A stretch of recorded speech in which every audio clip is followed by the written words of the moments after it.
So basically my big interest within anthropology and within this lab is taking theories that are made to explain primate evolution or human evolution and applying them to non-primates. So my research specifically looks at raccoons, and I was kind of interested in taking these evolutionary ideas because evolution as a concept and as a theory applies to all animals, right? So the reasons that primates evolved the way they did, the same forces are acting on all other animals. So when I first started here and I was, learning about all these theories and these hypotheses, I was interested in them, but for some reason my interest just didn't really go towards primates, and I really wanted to look at other animals, and my own personal interests are in vet med. So I started trying to apply these theories to other wildlife so that hopefully I can kind of use that in my future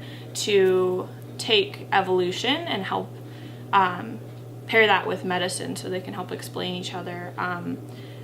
I really want to bind evolutionary theory with vet med as my career, so I'm hopefully going to pursue a dual PhD and DVM program, so go to vet school and get my PhD at the same time, because I really, I want to do the vet med and I want to do veterinary school, but I also want to do research and evolution, and I think pairing the two together makes them stronger.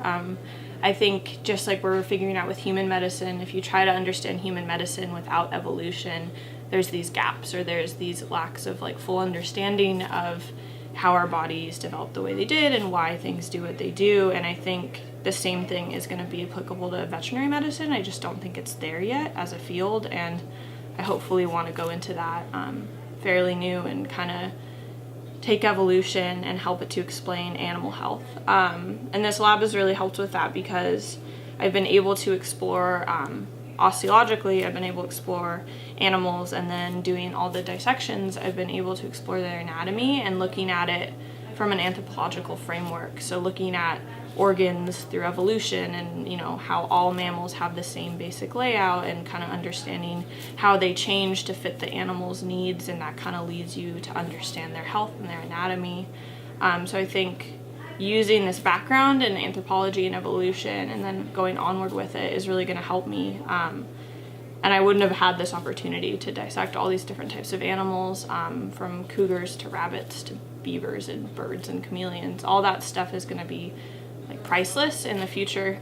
One, just because now I have the experience, but I also can kind of use this evolutionary framework to better understand them as animals, and then hopefully with their health, if I get into vet school, and I can hopefully use that in medicine. And I think that's one thing that I really love about this lab is you can come in it and you can do so many different things. So we have people that do behavior studies on primates. We have people who do very strict osteology, just measuring different bones and doing different calculations. And then we have people who are doing kind of integrated stuff with different fields on primates, on non-primates. We have a guy who's really interested in bird behavior. I think the nice thing about this lab is that you're able to look at so many different areas and so many different fields and talk to so many different professors and people who know so many different things that you're really able to cultivate your own interest, and I'm super thankful for this lab for that reason.